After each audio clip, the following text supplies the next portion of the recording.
Assalamualaikum warahmatullahi wabarakatuh. Jumpa lagi di Jagat Lelembut. Apa kabar teman-teman semua? Pastinya kalian dalam keadaan sehat selalu, panjang umur, bahagia selalu, sukses selalu, dan selalu dimudahkan segala urusannya.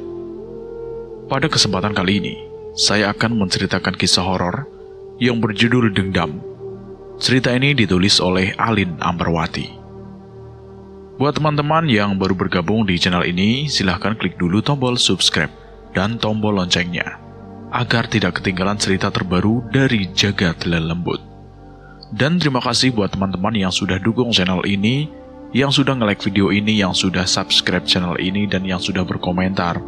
Terima kasih banyak, semoga kalian sukses selalu dan bahagia selalu. Dan tidak usah lama-lama bagaimana keseruan kisah ini, kita langsung saja ke ceritanya.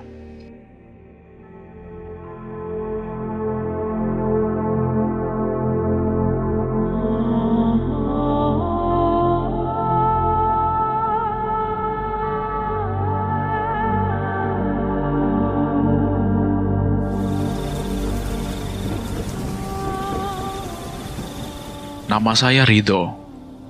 Saya salah seorang pemuda desa yang merantau ke ibu kota untuk beradu nasib di sana. Saya bekerja di salah satu perusahaan kecil di ibu kota. Singkat cerita, pada kisah ini, saya ingin menceritakan kejadian janggal yang saya alami saat mengantarkan salah seorang sahabat saya yang bernama Aziz. "Dok, besok saya mau pulang ke kampung. Bisa nggak kamu antarkan saya?" ucap Aziz kepada saya. "Bukannya kita hanya punya waktu libur 1 hari saja?"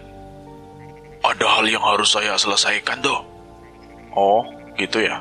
Ya udah, saya bisa temani kamu kok besok." Kami pun merencanakan untuk pergi ke kampung halaman Aziz yang ada di Blora. Keesokan harinya, saya berangkat pagi-pagi buta dengan menggunakan mobil milikku. Sepanjang jalan, sikap Aziz itu sangatlah aneh. Tidak seperti biasanya. Ia yang terbiasa ceriwis, tiba-tiba saja berubah menjadi Aziz yang sangat pendiam. Ia hanya berbicara tentang hal-hal yang dirasa penting saja. "Jis, kamu kenapa sih? Kok kayaknya diem aja kamu?" Aku tanya kepada Aziz, tapi Aziz hanya menggelengkan kepalanya. Ke kanan, ke kiri, ia tidak berbicara satu kata pun. Aku pun mengira kalau si Aziz itu mungkin capek atau sedang banyak masalah. Setelah perjalanan cukup panjang, akhirnya kami pun sampai di Blora. Bukannya pergi ke rumah orang tua Aziz, ia malah mengarahkan untuk aku pergi ke arah jalan yang tidak biasa. Kami melewati hutan yang begitu lebat, dan tempat itu sangat sepi menurutku. Aku pun merasa ada sesuatu hal yang janggal. "Loh, kok kesini, Sis? Kita mau kemana? Bukannya kalau arah ke rumahmu itu seharusnya belok kanan ya? Kok kamu malah mengarahkan saya ke jalan yang beda?" "Udah, ikuti saja," ucap Aziz tiba-tiba. Aku pun hanya menurut kepada Aziz. Aku merasa merinding saat mendengar ucapan Aziz tersebut. Padahal di awal berangkat, sikap Aziz itu masih seperti biasanya. Namun tak lama kemudian, Aziz menjadi sosok yang sangat berbeda. Tak lama kemudian, kami pun sampai di sebuah gubuk reot. Saat mesin mobil dimatikan, sosok kakek-kakek pun keluar dari gubuk tersebut. Pikirku, kakek tersebut adalah kakeknya Aziz. Aku tidak menaruh curiga apapun. "Sudah sampai, Cu," ucap kakek tersebut. "Iya, Kek, sudah. Sudah bawa semua perlengkapan yang kakek minta?" "Iya, Kek, sudah." Aku sendiri pun hanya terdiam, tidak bisa berkata satu kata pun. Aku berpikir bahwa kakek yang kami temui itu bukanlah kakek Aziz. Namun apa hubungan mereka? Kakek tersebut pun mengajak kami untuk pergi ke arah hutan yang lokasinya tidak jauh dari gubuk kakek itu. Di sepanjang jalan, kakek terus menanyakan tentang kesiapan Aziz. Apabila ada hal buruk yang bisa saja datang di masa mendatang. Dan Aziz hanya berkata bahwa ia sudah siap atas semuanya. "Ada apa ya ini? Apa yang akan dilakukan oleh Ajis ya? Aku bertanya dalam hati. Karena penasaran, aku pun nekat menanyakan kepada sang kakek tentang segala hal. Kek, kita mau kemana, Kek? Kita akan pergi ke arah bukit sana, Ju. Jawab sang kakek sembari menunjuk ke arah bukit itu. Bukit? Bukit apa itu, Kek? Dan apa yang mau kita lakukan? Nanti kamu akan tahu setelah sampai. Aku bertanya itu sangat polos. Aku pun akhirnya hanya menganggukkan kepala mendengar jawaban dari sang kakek itu. Kami berjalan menyusuri hutan belora yang dikenal dengan keangkerannya tersebut. Hari sudah mulai gelap, namun kami masih tetap berjalan. Di sepanjang jalan, aku mendengar suara-suara makhluk tak kasat mata yang kerap kali mengagetkanku. Aku mulai merinding dibuatnya. Namun Ajis dan sang kakek itu tidak bergeming sedikit pun. Padahal aku sudah sangat ketakutan. Setelah lama berjalan kaki, akhirnya kami pun sampai. Ternyata, di bukit yang kami datangi saat ini, ada sebuah gubuk kecil yang sangat terawat. Wangi kembang melati pun sangat santer tercium oleh hidungku. Lagi dan lagi, hanya aku saja yang bergeming. Ajis dan sang kakek itu tidak merasa merinding sedikit pun. Sang kakek pun meminta Ajis untuk bersiap-siap. Aku melihat di depan daun pintu gubuk tersebut sudah terikat ayam cemani dan kembang 7 rupa di dalam wadah yang sudah tersedia. Kakek pun meminta Ajis untuk mengeluarkan perlengkapan yang dibawanya. Benar saja, ia sudah membawa foto seorang wanita dan beberapa helai rambut yang aku pikir itu adalah helaian rambut dari wanita di dalam foto itu. Ajis pun meletakkan foto dan helaian rambut tersebut di atas wadah yang berisikan kembang 7 rupa. Kemudian sang kakek meminta Ajis untuk menyembelih ayam cemani itu yang ada di depannya. Dan darah dari ayam tersebut harus disiramkan ke foto dalam wadah dan sisanya harus diminum sendiri. Aku benar-benar kaget melihat Ajis melakukan hal itu. Ini merupakan kali pertamaku menyaksikan hal-hal yang menurutku konyol seperti saat ini. Setelahnya, aku melihat sang kakek itu meminta Ajis untuk memakan bunga kantil yang ada di wadah itu. Dengan segera, Ajis pun melakukan hal yang disuruh oleh kakek itu. Ayam cemani, bunga 7 rupa, kembang kantil, foto wanita, dan beberapa helai rambut. Apa mereka saling berkaitan? Saat ada kesempatan, aku mencoba menarik Ajis untuk mengajaknya berbincang walau sebentar. Jis, apa yang kamu lakukan? Kamu sudah gila ya? Saya sakit hati, Dok. Saya sangat membenci dia. Terus, kamu membuat dia sengsara gitu dengan jalan gaib seperti ini? Kamu diam saja, Dok. Cukup lihat dan jangan banyak tanya, ya. Ucap Ajis kepadaku, agak membentak. Ia kemudian melanjutkan ritual tersebut. Setelah sudah, kakek kemudian meminta Ajis untuk masuk dan bertemu dengan penunggu gubuk tua tersebut. Kakek memintaku untuk tetap diam di depan gubuk tersebut.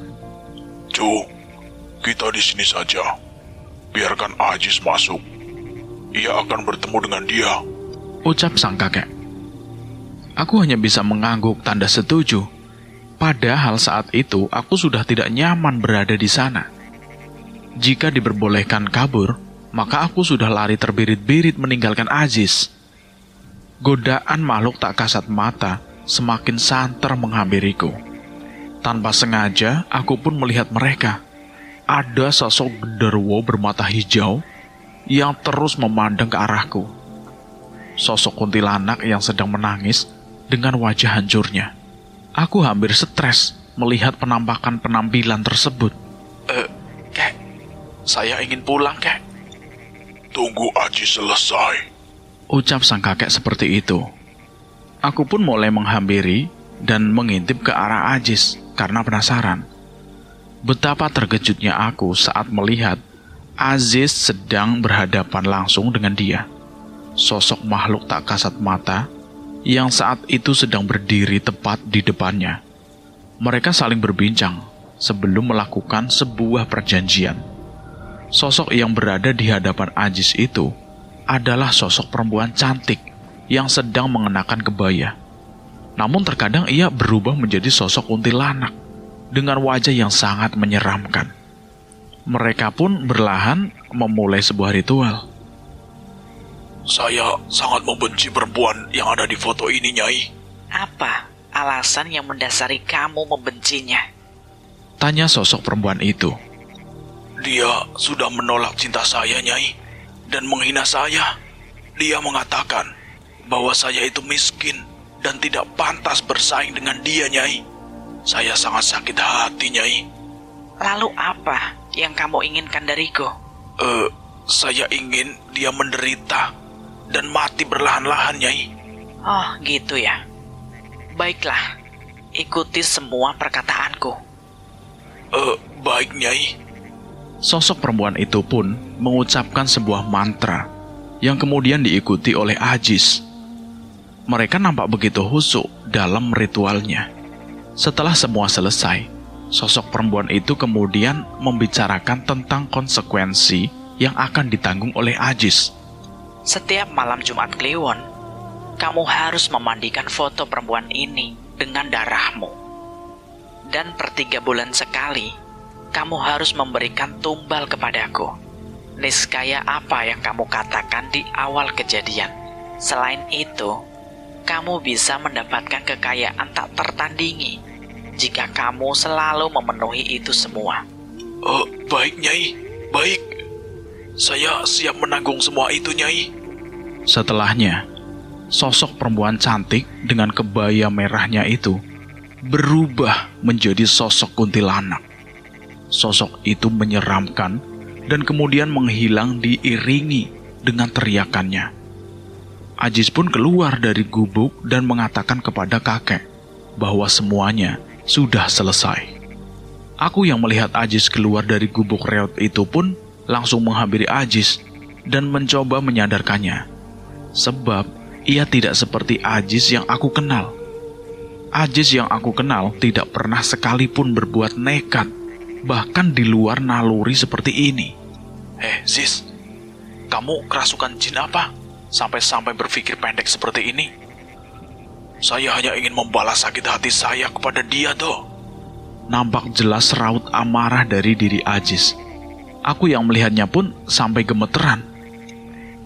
Jangan hanya karena cinta dan wanita, kamu bisa buta seperti ini, Jis. Kamu harus akhiri ini semua, Jis. Tidak bisa, toh. Lagian, bukan hanya karena wanita saja saya bertindak seperti ini.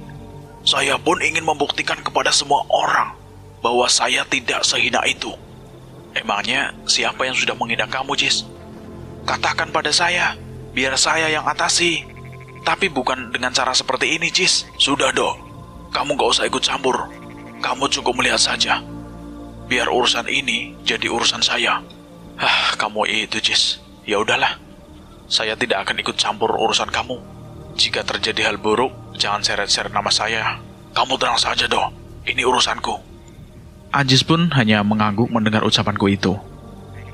Aku pun memilih untuk diam. Aku tidak ingin terlalu ikut campur dengan persoalan yang sedang dialami oleh Aziz. Terlebih lagi berkaitan dengan tindakan bodoh yang baru saja dilakukan olehnya.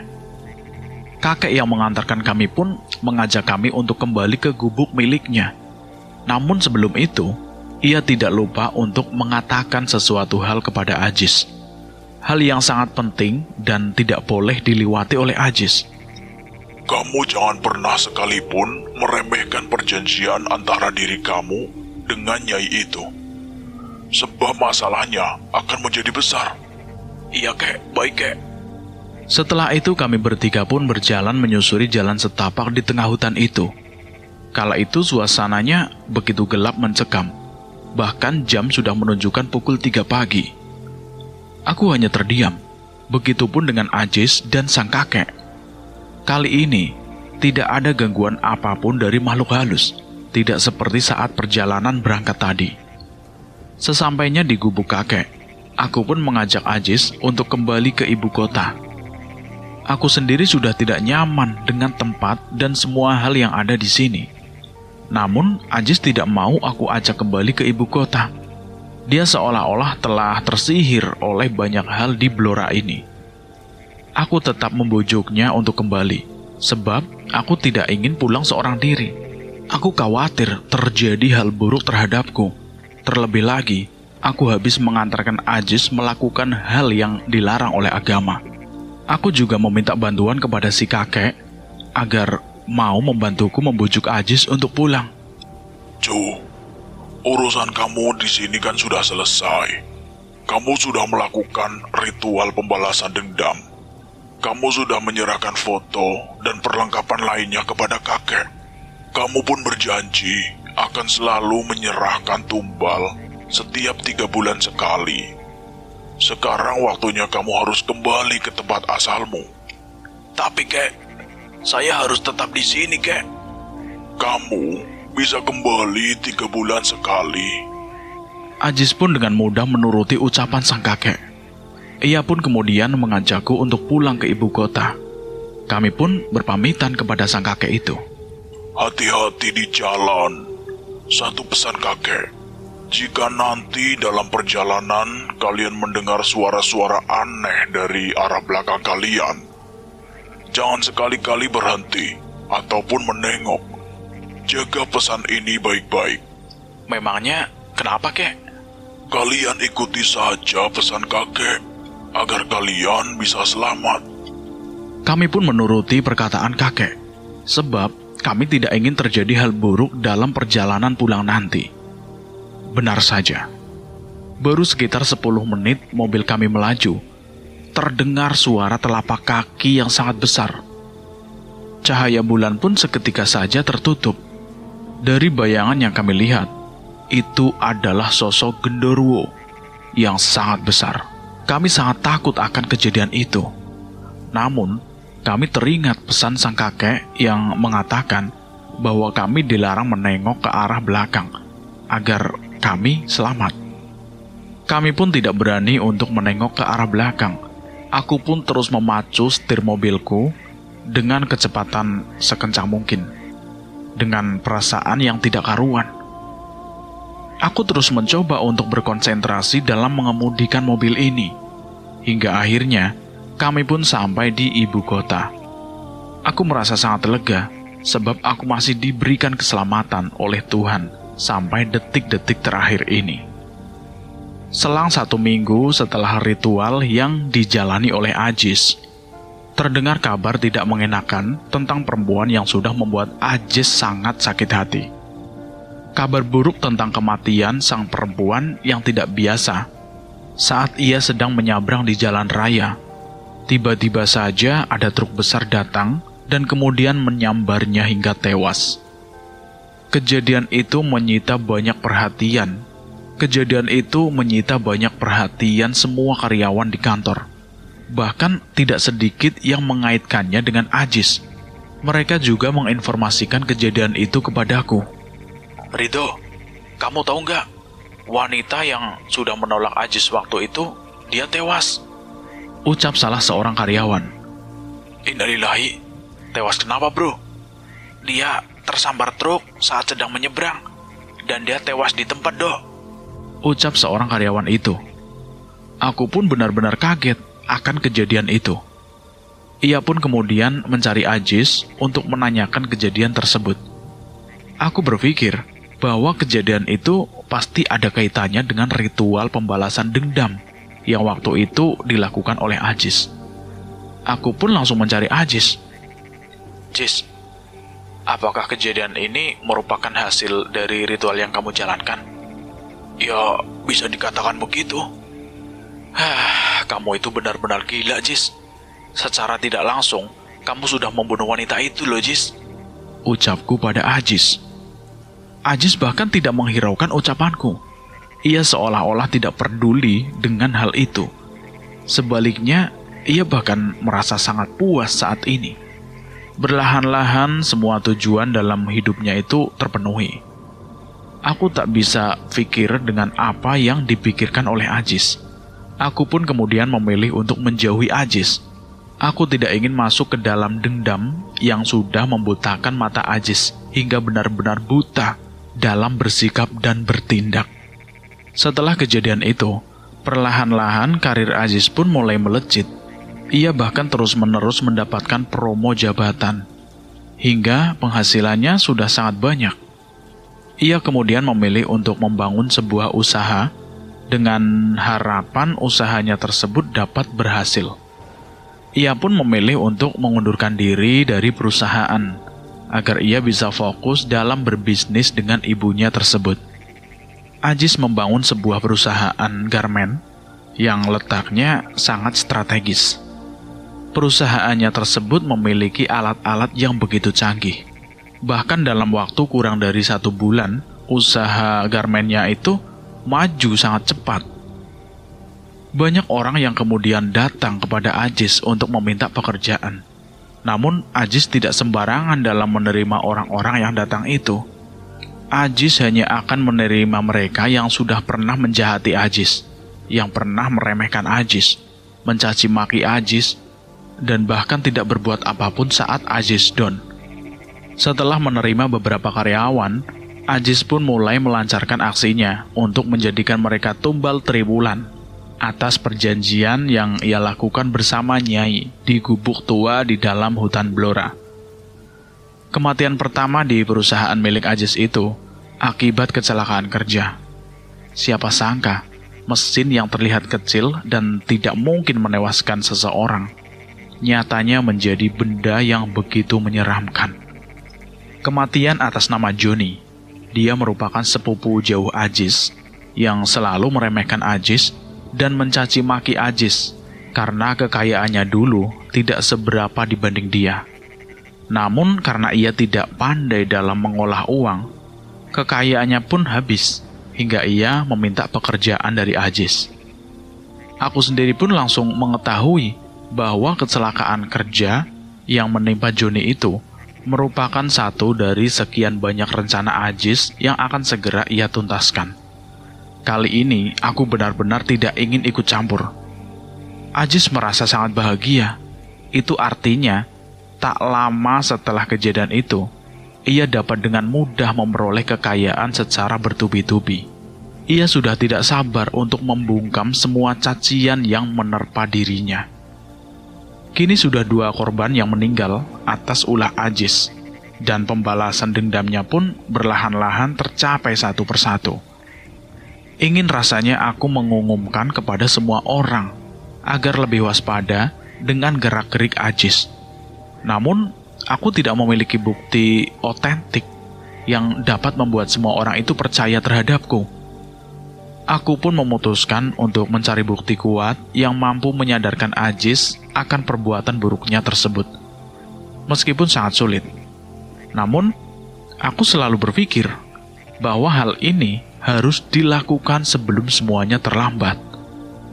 Selang beberapa bulan setelah Ajis bersekutu dengan bangsa jin, yaitu sosok Nyai di Tanah Blora itu, kini ia tumbuh menjadi sosok yang benar-benar berbeda dengan Ajis yang aku kenal dulu. Sebelum ia memiliki dendam, ia merupakan sosok yang periang, mudah bersyukur, dan tidak sanggup untuk menyakiti hati orang lain. Namun kini, ia bahkan menjadikan mereka semua sebagai tumbalnya. Sementara itu, bukan rasa penyesalanlah yang datang menghampirinya, karena ulah tidak manusiawinya. Ia justru merasa sangat senang dan bangga terhadap dirinya sendiri. Terlebih lagi jika ia berhasil menyerahkan tumbal triwulannya kepada Nyai itu, ia akan memamerkannya kepadaku. Selang beberapa waktu setelah menjalani perjanjian dengan Nyai, kini kehidupan Ajis pun berubah sangat drastis. Bukan hanya dendamnya saja yang terbalas, melainkan kehidupan ekonominya pun berangsur-angsur pulih.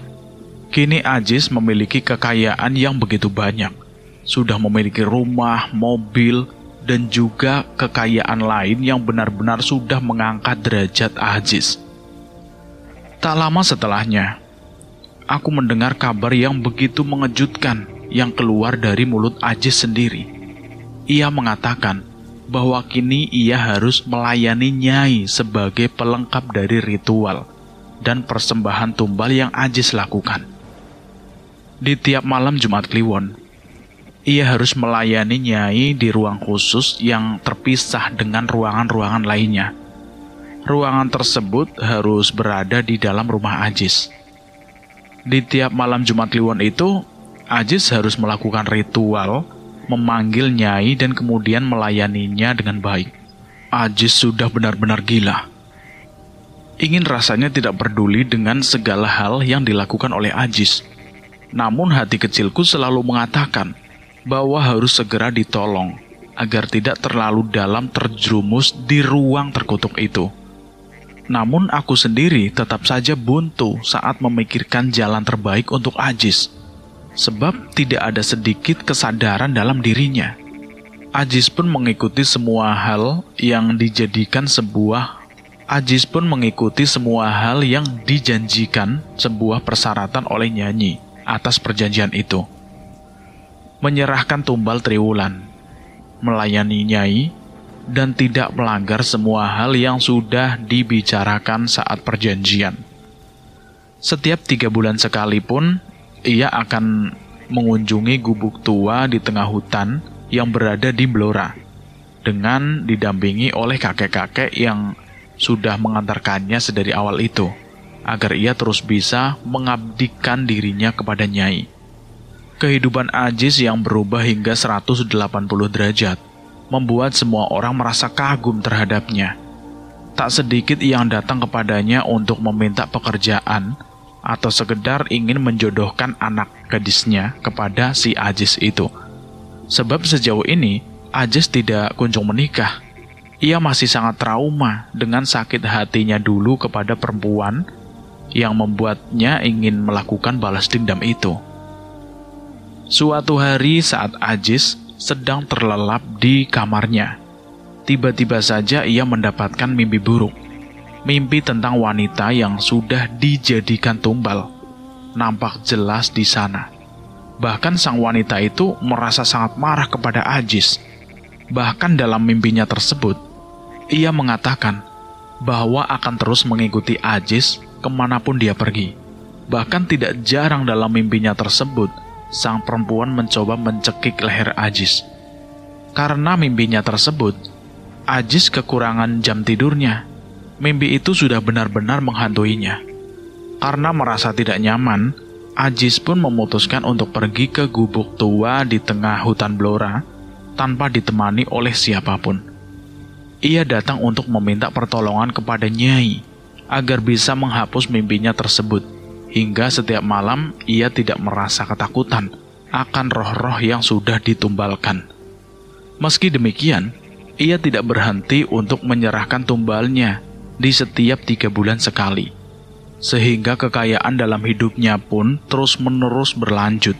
Sesampainya di gubuk tua tersebut, ia melakukan ritual yang sudah dipersyaratkan, menyembelih ayam cemani dan memakan bunga kantil. Beberapa sesajen pun tidak lupa ia bawa, dan mulai melakukan ritual pemanggilan si Nyai. Setelah ritual selesai dilakukan, Nyai pun datang menemui Ajis. Ajis pun langsung menceritakan semua kejadian yang ia alami sejauh ini. Nyai, mohon bantu saya, Nyai. Kamu butuh bantuan apa? Apa yang harus saya lakukan? Saya ingin meminta bantuan kepada Nyai untuk menghilangkan mimpi saya saat tidur. Sebab saya terus-menerus dihantui oleh mereka, dan saya hampir gila dibuatnya, Nyai. Kalau itu mah gampang. Saya akan segera membantumu. Tapi dengan satu syarat. Syaratnya apa itu, Nyai? Kuburkan bangkai ayam cemani di samping rumahmu, dan di atasnya disiramkan darah dari ayam tersebut. Niscaya mimpi-mimpi kamu itu akan menghilang dengan sendirinya. Oh, baik, Nyai, baik. Terima kasih banyak, Nyai. Setelah mendapatkan jawaban dari Nyai, Ajis pun memutuskan untuk kembali pulang dan mulai melakukan perintah dari Nyai itu. Kini Ajis mulai menjalani kehidupannya tanpa diganggu oleh orang-orang yang ditumbalkannya. Ajis menjadi kehidupannya seperti biasa. Aku sudah lama tidak kontak dengan Ajis. Dan hari ini, aku bermaksud untuk mengunjunginya sekedar menanyakan kabar. Aku berharap dia sudah bertaubat. Sesampainya di kantor Ajis, aku merasa ada kejanggalan di kantornya. Aku mencium bau melati dan bau busuk yang bercampur menjadi satu. Entah aroma apa yang aku cium. Aku pun memasuki ruang kerjanya. Aku sangat terkejut ketika melihat sesosok kuntilanak sedang duduk di kursi meja Ajis. Sementara Ajis sedang berdiri di samping jendela. Aku pun membisikkan tentang apa yang aku lihat kepada Ajis itu. Sis, ada kuntilanak di kursi kerjamu. Mana? Gak ada kok. Itu Jis, itu. Di kursi kerjamu itu loh. Dia sedang melirik ke arah kita sekarang. Halah, kamu jangan ngarang. Kamu pasti ngarang ya, Dok. Tidak, Jis, benar. Aku tidak ngarang. Ayolah, kita ngobrol di luar saja. Jangan di sini. Saya takut, Jis. Kami berdua pun keluar dari ruangan Ajis menuju lobi. Kami pun kemudian berbincang di sana. Aku menanyakan perihal perjanjian dengan Nyai. Jis, jangan-jangan kamu masih menjalanin janji itu ya dengan Nyai? Iya. Ya masih lah, Dok. Kamu tahu nggak, Jis? Kuntilanak yang aku lihat tadi itu mirip dengan sosok Nyai ketika ia berubah menjadi kuntilanak. Dia terus bersamamu, Jis. Bahkan tadi dia melotot ke arahku, seolah-olah tahu maksud dari kedatanganku ke sini. Ya udah, biarin saja. Dia baik kok. Dia yang membuat saya menjadi seperti ini. Bahkan saya pun berhasil membalaskan dendamku. Iya enggak? Tapi semakin lama kamu terjerat dalam perjanjian ini, Jis, maka akan semakin susah kamu lepas dari jeratan Nyai. Ya kalau bukan karena Nyai, mungkin saat ini aku adalah gembel dan memiliki nasib yang tidak jauh denganmu, Dok. Jadi karyawan yang rendah dengan penghasilan yang tidak seberapa.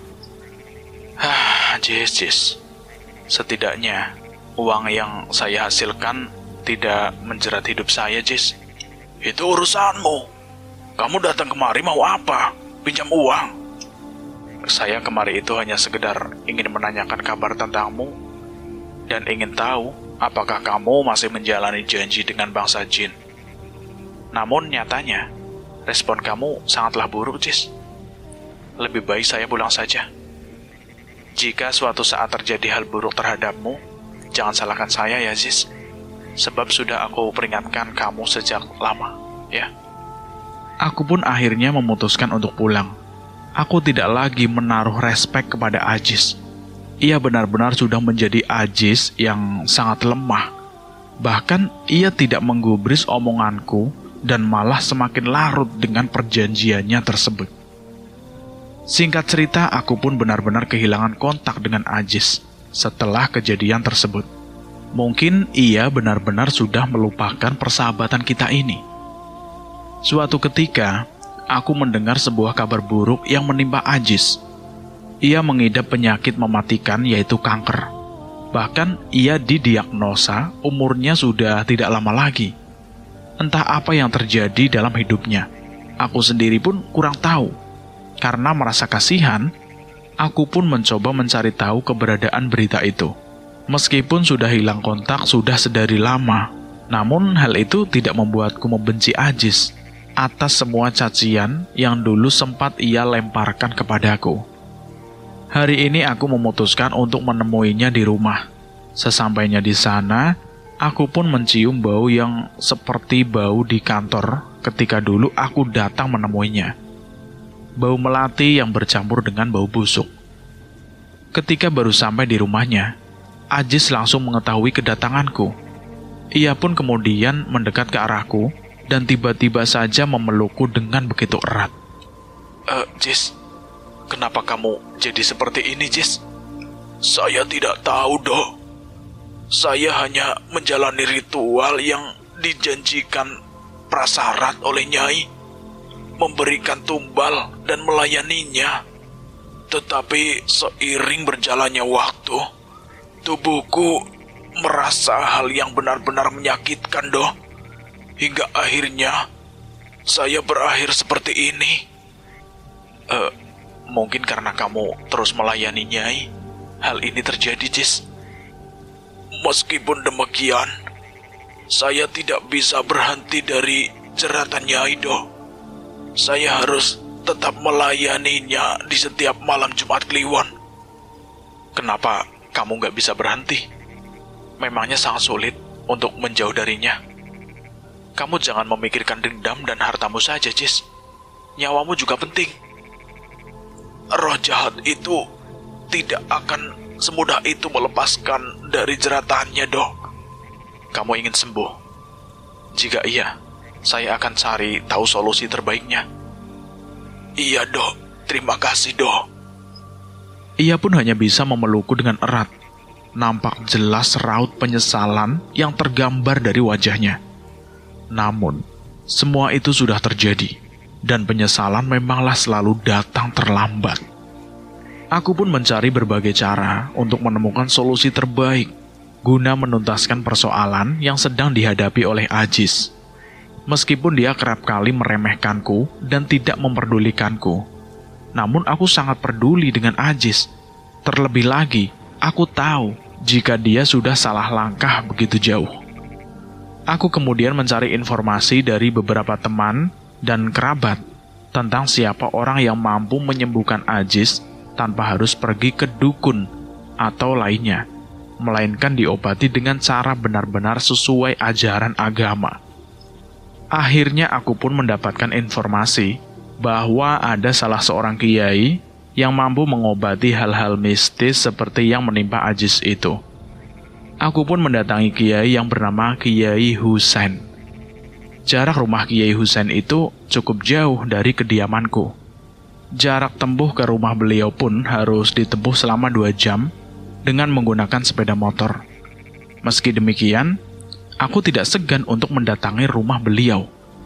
Hal ini demi keselamatan Ajis. Aku berangkat pagi menuju rumah Kiai Husain. Sesampainya di sana, aku disambut dengan begitu baik oleh beliau. Assalamualaikum, Pak Yai. Waalaikumsalam. Monggo, silahkan. Kiai Husain pun mempersilahkan aku untuk masuk dan duduk tepat di ruang tamu. Sementara itu, istri Pak Kiai Husain pun langsung menuju dapur, membuatkan minuman hangat untuk kami berdua. Kiai Husain kemudian menanyakan maksud dan tujuanku datang berkunjung. Sebelumnya, perkenalkan, nama saya Ridho, Pak Yai. Enceh Nak Ridho, kalau Bapak boleh tahu, apa maksud kedatangan Nak Ridho kemari? Sebelumnya, saya mohon maaf, Pak Yai. Maaf, karena sudah mengganggu aktivitas Pak Yai. Dan maksud kedatangan saya kemari itu untuk meminta bantuan kepada Pak Yai untuk membantu menyembuhkan teman saya, Pak Yai, yang bernama Ajis. Memangnya teman kamu itu kenapa? Gini, Pak Yai, dia melakukan perjanjian dengan bangsa jin, Pak Yai. Dan saat ini, dia sedang mengidap penyakit keras. Dia sudah mencoba untuk melakukan pengobatan ke rumah sakit manapun, Pak Yai, pengobatan alternatif, namun tidak kunjung ada perubahan, Pak Yai. Memangnya sudah berapa lama? Dia sudah melakukan perjanjian dengan bangsa jin yang dia sebut sebagai Nyai selama 1 tahun lebih, Pak. Dan dia sakit sudah sekitar 1 bulan lamanya, Pak Yai. Apakah kamu tahu alasan kuat dari melakukan hal tersebut? Alasan utamanya karena dendam, Pak Yai. Dia mengatakan bahwa dia sangat kecewa dengan salah seorang perempuan yang selalu merendahkannya, Pak Yai. Hingga akhirnya hati nuraninya pun tertutup karena dendam tersebut, Pak Yai. Oh, begitu ya. Apakah ada alasan yang lainnya? Ada, Pak. Dia juga ingin membungkam semua perkataan buruk dari kerabat maupun teman-temannya, Pak. yang sering mereka lontarkan untuk dia, dan dia pun ingin memiliki harta yang berlimpah untuk membungkam perkataan mereka, Pak. Oh, apakah sampai saat ini dia masih terikat dengan makhluk tersebut? Kalau gitu sih, saya kurang tahu, Pak Yai. Namun sejauh yang saya lihat sih, dia sudah tidak lagi menyerahkan tumbalnya kepada Nyai itu, Pak Yai. Baiklah, baiklah. Saya akan mencoba membantu permasalahan teman kamu itu. Namun, kesembuhan saya serahkan seluruhnya kepada Allah Subhanahu wa Ta'ala. Iya, Pak Yai. Terima kasih, Pak. Kalau boleh saya bertanya, kapan Pak Yai akan datang ke rumahnya Ajis, Pak? Supaya saya bisa mendampingi Pak Yai. Mungkin besok lusa kali ya. Besok lusa, ya. Oh ya udah Pak Yai, baik Pak. Besok lusa saya akan datang ke sini lagi ya Pak, untuk menjemput Pak Yai. Sebelumnya terima kasih banyak, Bapak sudah berkenan membantu teman saya. Semoga hal baik yang Pak Yai lakukan akan mendapatkan ganjaran yang setimpal Pak Yai dari Allah Yang Maha Esa. Ya. Untuk saat ini, mohon ingatkan kepada teman kamu, siapa tadi namanya? Ajis, Pak. Ya, ke Ajis itu, untuk mendekatkan diri kepada Allah. Lakukan sholat dan jangan lupa bersedekah. Iya Pak, baik Pak. Akan saya sampaikan kepada Ajis, Pak. Sesampainya saya di rumah nanti ya Pak. Aku pun kemudian berpamitan kepada Pak Yai Husein dan istrinya. Aku sangat bersyukur karena Pak Yai Husein itu berkenan untuk membantu menyembuhkan Ajis dari jeratan roh jahat yang sudah lama bersemayam di tubuhnya. Aku pun kembali pulang ke rumah untuk memberikan kabar kepada Ajis. Sepulangnya dari kediaman Pak Yai Husein, aku langsung bergegas menuju rumah Ajis untuk memberi kabar bahwa Kiai Husein mau membantunya untuk sembuh dan beliau akan datang besok lusa. Ajis nampak begitu bahagia mendengar kabar baik yang aku berikan. Ia pun begitu bersemangat.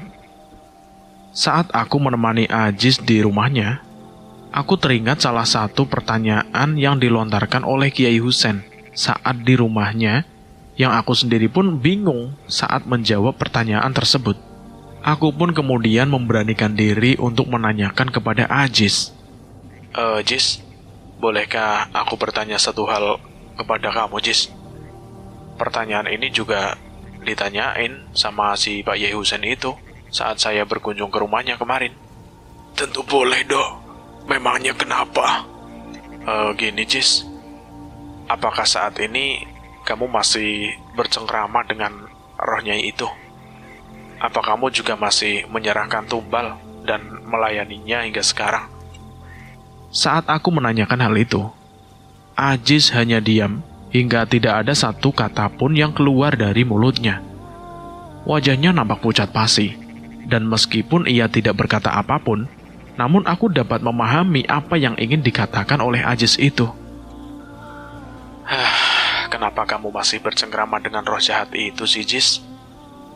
Kamu tidak ingin berhenti? Saya tidak bisa berhenti, Dok. Bukan tidak mau berhenti. Tapi kenapa, Jis? Dia terus menjeratku. Tapi kalau kamu tidak berhenti sekarang, kamu bisa mati, Jis. Aku sudah pasrah, Dok. Kamu harus melawannya, Jis. Jangan pasrah begitu saja. Ajis hanya bisa menangis dan terus menangis saat aku memintanya untuk berhenti. Namun aku melihat dengan jelas dari tatapan matanya bahwa ia tidak memiliki pilihan apapun selain menjalani kehidupan tersulitnya itu. Aku tidak ingin memaksanya. Aku pun memutuskan untuk membiarkan Ajis merenung seorang diri. Aku tidak ingin ia semakin kalut dalam hidupnya itu. Memilih untuk kembali ke rumah adalah pilihan terbaik. Hari yang dinanti pun tiba. Aku pun bergegas untuk menjemput Pak Yai Husein ke rumahnya. Sebelum itu, aku sudah terlebih dahulu memberitahukan kepada Ajis bahwa Kiai Husein akan datang dan aku meminta dia untuk bersiap-siap. Harapanku dia sudah berhenti bercengkrama dengan roh Nyai tersebut. Namun itu hanyalah harapanku. Sesampainya di rumah Ajis, Pak Yai Husein langsung mendekat ke arah Ajis yang sedang duduk lemas di kursi roda. Pak Yai Husein merasakan energi yang benar-benar kuat dari sosok Ajis. Bahkan ia melihat sosok kuntilanak sedang mendekap Ajis dengan begitu eratnya. Wajahnya begitu suram dan hancur. Bahkan ia melotot ke arah Pak Yai Husein, seolah-olah mengisyaratkan kepada Pak Yai Husein untuk tidak ikut campur. Kiai Husein pun memberikan isyarat kepadaku untuk membantu mendoakan Ajis. Pak Yai Husein pun mulai mengobati Ajis tanpa bertanya satu pertanyaan pun kepada Ajis sebelum melakukan tindakan. Sebab tanpa bertanya, ia sudah mengetahui persoalan yang sedang dihadapi oleh Ajis. Pak Yai Husein mulai membacakan ayat-ayat Al-Quran dan meminta pertolongan kepada Allah. Aku pun membantunya dengan membacakan surat-surat yang sebelumnya sudah diberikan oleh Pak Yai Husein itu. Terjadi respon dalam diri Ajis. Ia merasakan kepanasan yang sangat luar biasa. Bahkan ia sampai menjerit kesakitan. Cukup, jangan buat saya mati, ucap Ajis dengan teriakannya. Kiai Husein tidak menggubris omongan Ajis. Ia bahkan terus membacakan ayat-ayat Al-Quran tepat di hadapan Ajis. Pak Yai Husein melihat sosok itu pun merasakan resah dan kepanasan yang sangat luar biasa seperti Ajis. Ajis pun terjatuh dan tersungkur di lantai. Sosok penunggu dalam jiwanya pun mulai meronta-ronta kesakitan. Ia bahkan mencoba memukul Pak Yai dan berusaha mengamuk. Namun aku dan Kiai Husein terus-menerus menahannya agar dapat dikendalikan. Setelah beberapa waktu secara terus-menerus dibacakan ayat-ayat Al-Quran, penghuni di tubuh Ajis pun berlahan keluar. Setelah itu, tubuh Ajis pun ambruk dan tidak sadarkan diri. Setelah itu, Kiai Husein pun memintaku untuk membawa Ajis ke kamarnya, dan jika sudah siuman, Pak Yai memintaku untuk memberikan kabar kepadanya. Tak butuh waktu lama, kesadaran Ajis pun kembali. Dari tatapannya, nampak raut kebingungan yang tersirat secara jelas dari wajah tersebut. Kiai Husein pun menuntut Ajis untuk melakukan taubatan nasuha dan membacakan 2 kalimat syahadat. Meskipun sulit, Ajis bisa mengikuti apa yang disuruh oleh Pak Yai Husein. Pada akhirnya, Ajis pun dapat diselamatkan dari pengaruh roh jahat yang selama ini menetap di jiwanya. Ajis sangat menyesal karena sudah salah dalam mengambil jalan. Setelah taubatan nasuha yang ia lakukan, ia pun kemudian menghibahkan semua hartanya kepada yayasan sosial. Dan kini, ia memilih untuk fokus menata hidup dan menjadi pribadi yang lebih baik lagi, tanpa harus kejerat hal-hal mistis yang tidak semestinya. Dan cerita ini selesai, tamat sampai di sini. Terima kasih buat teman-teman yang sudah mendengarkan cerita ini sampai habis. Semoga menghibur dan semoga kalian dalam keadaan sehat selalu, panjang umur, dan bahagia selalu. Terima kasih juga buat penulis yang sudah mengizinkan kami untuk menceritakan kisah ini. Semoga kalian sehat selalu dan sukses selalu. Buat teman-teman yang baru bergabung di channel ini, silahkan klik tombol subscribe dan tombol loncengnya agar tidak ketinggalan cerita terbaru dari channel ini. Dan saya mohon maaf jika ada kesalahan kata. Saya pamit undur diri. Akhir kata, wassalamualaikum warahmatullahi wabarakatuh. Jagat lelembut.